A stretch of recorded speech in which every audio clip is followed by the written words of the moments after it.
Francis Piner, bonjour.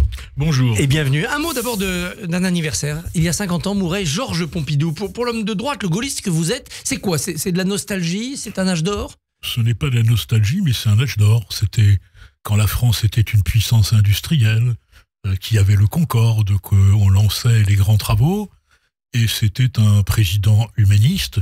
Vous savez, j'ai toujours en mémoire cette conférence de presse du président de la République, ce qui montre l'abaissement et du journalisme et de la fonction politique, lorsqu'il est interrogé sur l'affaire Gabriel Ruissier, qu'il y a un long silence qui dure, je crois, une dizaine de secondes.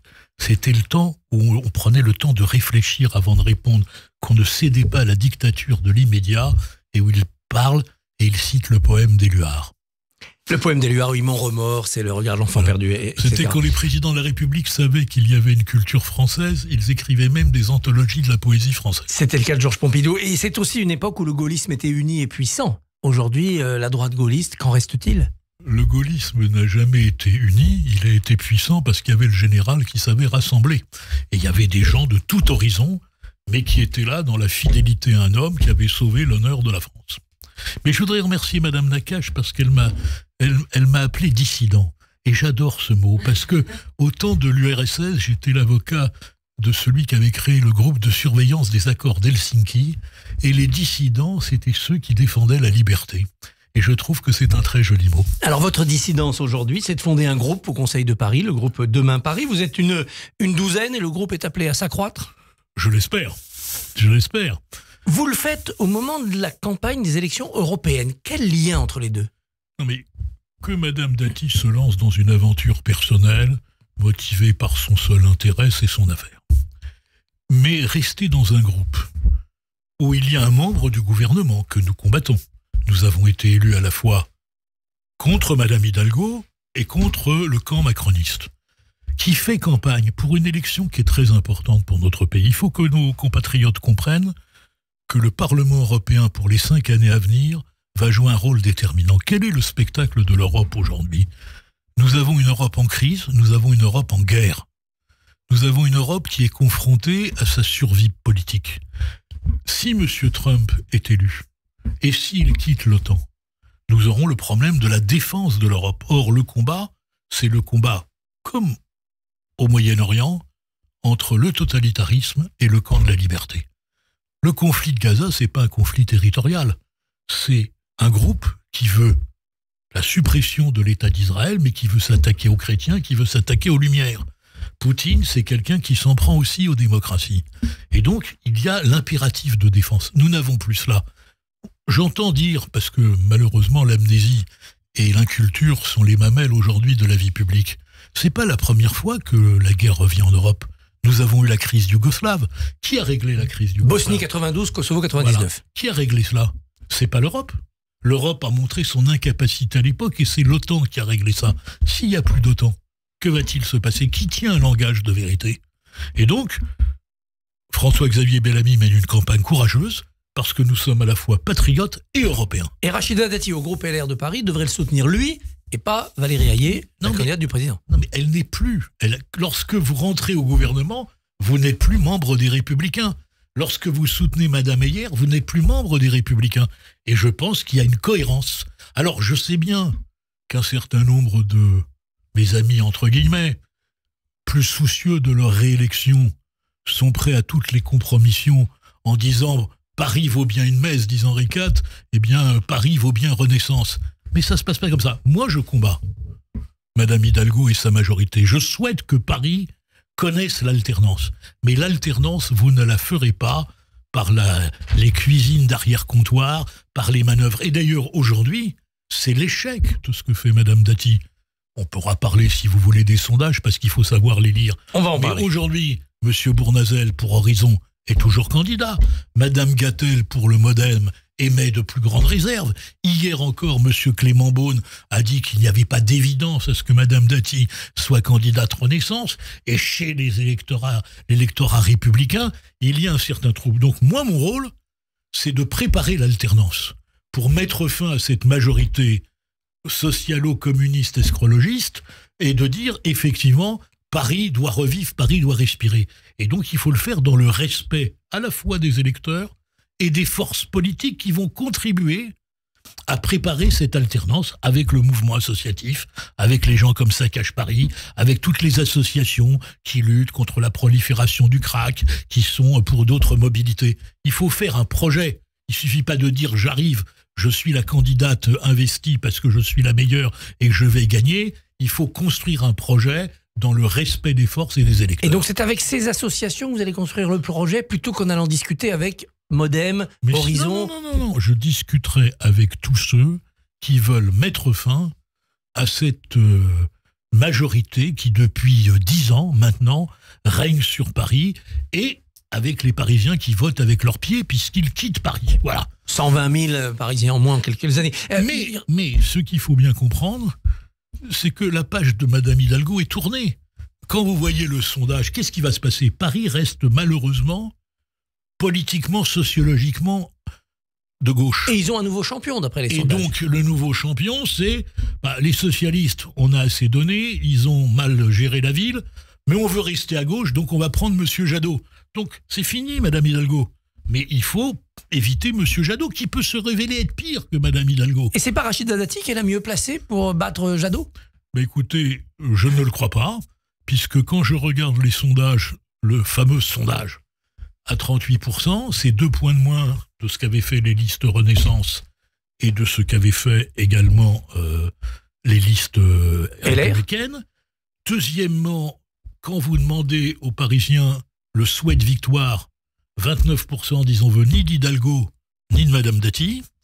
Et puis enfin, je constate que le seul moment où nous dépassons la barre des 40, c'est lorsqu'il y a Madame Dati, moi qui ne suis pas candidat mais qui suis testé, et Monsieur Bournazel, où là nous montons à 42. Donc tout ça va se décanter. On est dans un moment où il faut élargir l'offre pour après peut-être la resserrer, la rassembler. Oui, exactement. Mais je ne pense pas... Vous savez, Paris est une ville rebelle.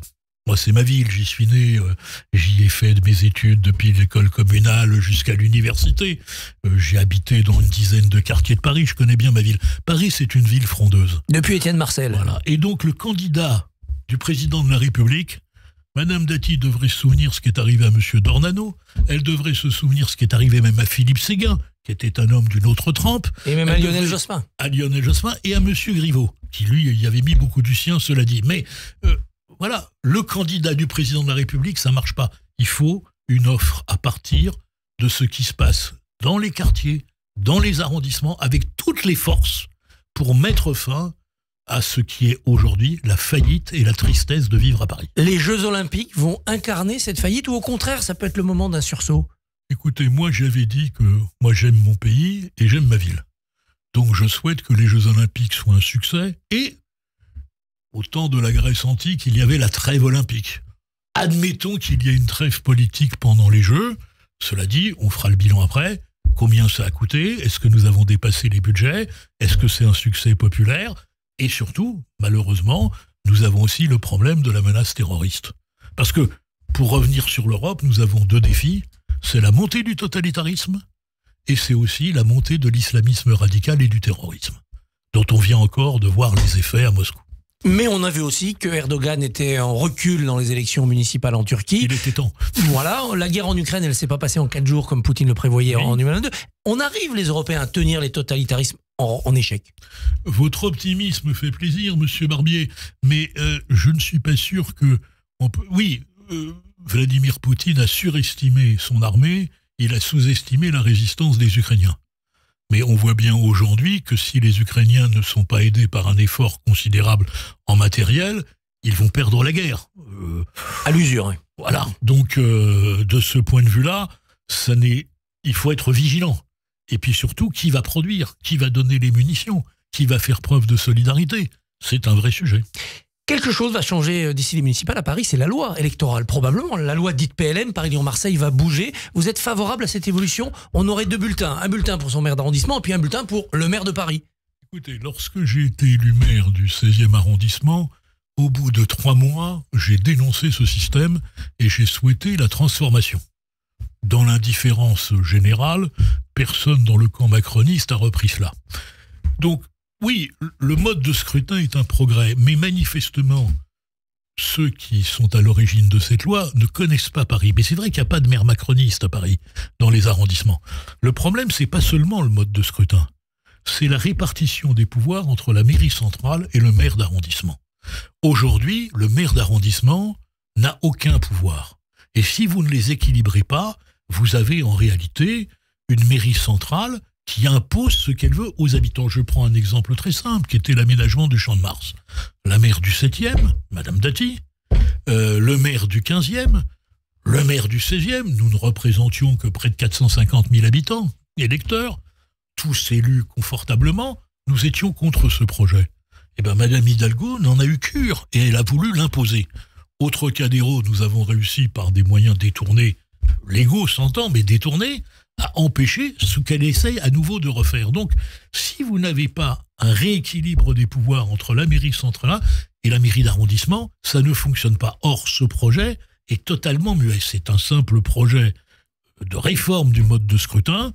Il ne me choque pas, je l'ai appelé de mes voeux il y a 3 ans, mais je le trouve insuffisant. Un mot pour finir quand même de la situation en Israël, l'affaire de l'hôpital, des humanitaires tués apparemment dans un bombardement, l'affaire de la fermeture d'Al Jazeera. Est-ce que la situation internationale, et c'est presque à l'avocat que je m'adresse, d'Israël et de son armée, ne s'aggrave pas? Écoutez, je suis stupéfait et vous savez, parfois les humoristes disent plus la vérité que les éditorialistes. Il y a quelques mois, c'est au moment de la Coupe du Monde, j'étais à Khartoum. Et aujourd'hui, qui parle du Soudan? Au Soudan, vous avez une catastrophe humanitaire avec plus de 250 000 enfants qui risquent de mourir de faim. Vous avez des centaines de milliers, voire des millions de personnes déplacées. Vous avez Khartoum qui a été bombardé par l'aviation faisant des morts civiles. Qui en parle? Qui en parle? Et donc on voit bien qu'en réalité, il y a une focalisation sur ce qui se passe en Israël. Alors, il faut pas être dans l'inversion des valeurs. C'est toute proportion gardée. Lorsqu'on dit « vous cassez la droite », c'est pas moi qui suis parti, c'est Madame Dati qui est partie. C'est pas Israël qui a déclenché la guerre. Qu'est-ce qui aboutit à cette situation? C'est que le Hamas a fait un pogrom, s'est attaqué au mépris de toutes les lois de la guerre à des civils, enfants, vieillards. Je vous rappelle qu'il y a un petit bébé qui est otage, qui avait quelques mois lorsqu'il était otage. Eh bien, il appartient au Hamas de relâcher les otages et de se rendre ou de s'exfiltrer. C'est ça le droit. On a bombardé Mossoul, on n'a pas fait autant de commentaires. Francis Piner, merci et bonne journée. Merci beaucoup. Merci beaucoup Christophe, on vous retrouve demain à 7h45 sur Radio J. Avec Benjamin Haddad. Radio J.